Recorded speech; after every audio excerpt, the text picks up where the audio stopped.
আয়াতুল কুরসি পারেন? যদি আয়াতুল কুরসি বলতে পারেন আপনারা 100 টাকা পুরস্কার দিব। বলেন আয়াতুল কুরসি। আউযু বিল্লাহি মিনাশ শাইতানির রাজীম।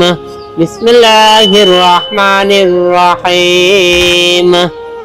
আল্লাহু লা ইলাহা ইল্লা হুয়াল হাইয়ুল কাইয়ুম। লা তা'খুযুহু সিনাতুন ওয়ালা নাওম। লাহু মা ফিস সামাওয়াতি ওয়া মা ফিল আরদ।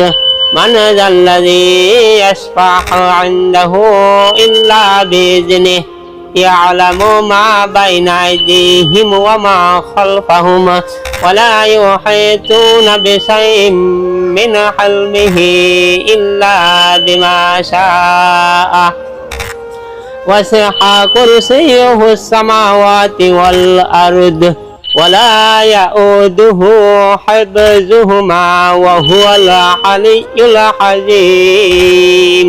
মাশাআল্লাহ, আপনি তো অনেক সুন্দর বলেছেন। হ্যাঁ, তো আপনাকে 100 টাকা না, আপনাকে 200 টাকা পুরস্কার দিচ্ছি। নেন। না না, 200 টাকা পুরস্কার আপনার। কষ্ট না, খুশি হয়ে দিছি 200 টাকা পুরস্কার। ঠিক আছে? আল্লাহ মাশাআল্লাহ। মালিক বানাও, গরিব মানুষের সেবা করে তৌফিক দাও। হাসান হুসাইন